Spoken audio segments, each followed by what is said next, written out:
Hey everybody, thanks for checking out today's Multiphonic-a-Day video. My name is Ben, I'm a bassoonist based in Chicago. Today is Monday, March 23rd, 2020, which makes it day 10 of my self-isolation, and this is day 7 of Multiphonic-a-Day. As I'm sure you've noticed, I have my first guest today, Multiphonic-a-Day. This is Zachary Good, who is one of my roommates, so he and I have been isolated together for 10 days now, and he's an amazing clarinetist based here in Chicago. Has been a close friend and collaborator of mine since we were at Oberlin together, and he's currently the clarinetist in 8th Blackbird here in Chicago, also plays with Mockrep and Zero. I got it? Okay. And Zach, over the course of these past 10 days, has been doing a really interesting project around clarinet dyads, which, you want to tell us some more about that?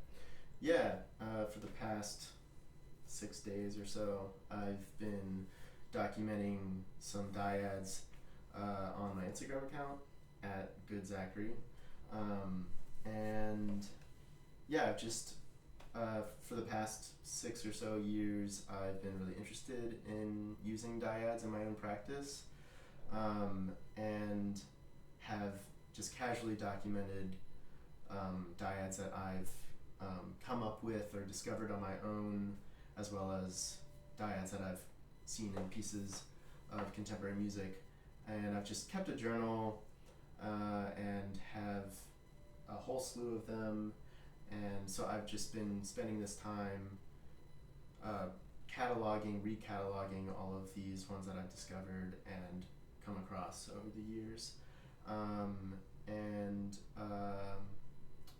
yeah, dyads are multiphonics that predominantly feature 2 notes at a time, although other notes might come out of that as well, overtones or otherwise, and yeah. Yeah, and just to jump off of that, a couple of the multiphonics that I've showed in these videos would definitely be categorized as dyads. For example, the B-flat minus right hand 3, which I showed on the first day, the Gooby Special, which was the second day, is also a dyad. And so these are sounds that Zach and I both have been really obsessed with for a while. And I should say that I was initially drawn to dyads through Berrios' Sequenza for solo clarinet. That was my introduction to them, and I thought it was so cool that you could play harmonies on the clarinet, especially tonal harmonies. And so that sort of sent me down this dyad rabbit hole. And so one of the multiphonics from Berrios' Sequenza is a concert D-flat A dyad, and it sounds like this.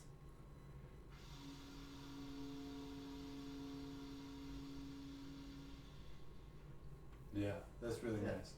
One of the things that I love about a lot of these dyads that you've been recording is that the oscillation between the 2 notes is so fast that we hear them really as playing at the same time. Like, it almost sounds like there are 2 clarinets playing really softly, whereas a lot of them on the bassoon, the oscillation is much more apparent, which is interesting too. That's something that I really like about them, but sometimes I'm envious of the ability to play it as if they were just 2 steady tones. You want to show us a couple more?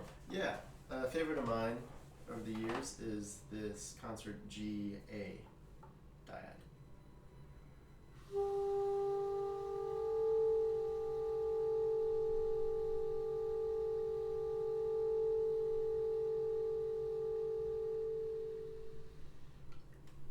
That's beautiful. Yeah. And I've noticed that a lot of the time in your videos you kind of manipulate which pitches are coming out prominently. Is that something you can do with this one too? Yeah, this one can be quite unstable, and so you kind of have to focus in on that sweet spot for both notes to sound.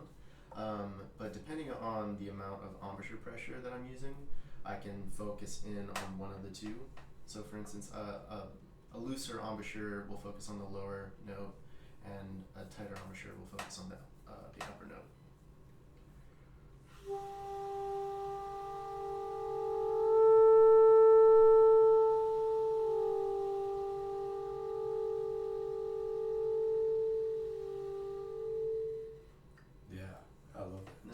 This is similar to what I've been talking about on the bassoon in terms of manipulating some of these multiphonics with my embouchure, tightening the embouchure to get one of the notes to speak prominently or to change the oscillation. And so it was really interesting for me to hear that you do a similar thing. Yeah. Although we were talking about earlier, to manipulate that, end up going kind of longitudinally on the reed, moving my embouchure, the placement on the reed back and forth, whereas you're basically fixed in position and loosening it. Pinching the reed, yeah. Right. Vertically. Yeah. Cool. You want to show us another one? Yeah. This is an octave Dyad, octave F sharp.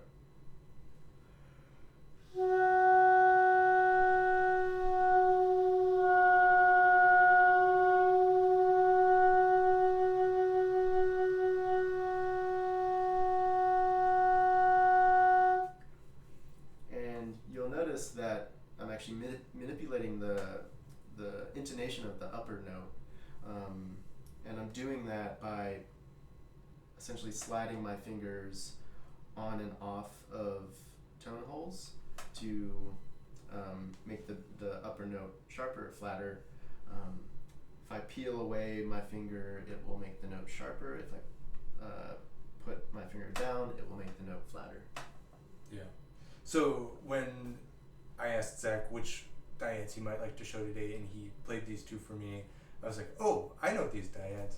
And the reason for that, in addition to having heard you personally play them over the years, is that they're the two central dyads in the clarinet part of a piece called Ganz, verderbt, which was written for us by Peter Kramer in 2014, I believe. And Peter is one of our mutual closest and most long-term collaborators and friends. We've played a number of pieces of his, and he's a really kind of singular voice in his approach to composing in general, and has found a really interesting language between these two instruments specifically, I think. And so I'll post a recording of the piece below that I would really recommend you listen to. It's a really beautiful piece, and I thought it would be great if we just play, a couple measures of this that show that second dyad specifically.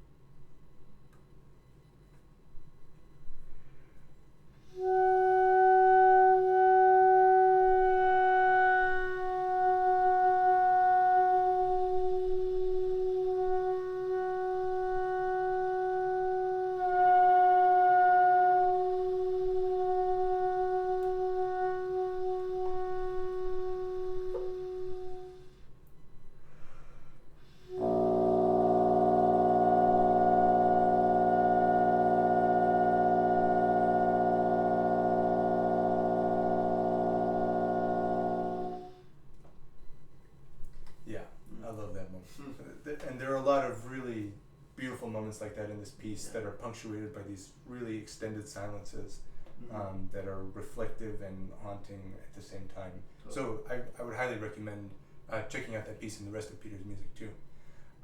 So in addition to what we've talked about already, another reason that I wanted to bring Zach in today is because recently he posted this dyad that was an A and B flat, which incidentally are the two notes that are generated by the B flat minus right hand 3, which is the first multiphonic I ever showed in the series. And so I thought we should sit down and try and play these two dyads at the same time and see how it sounds. So we're going to do that now. Thanks for watching, and please leave your thoughts below if you have any requests, I guess for either of us, of things that you'd like to hear in the future. Let us know, and we'll see you tomorrow.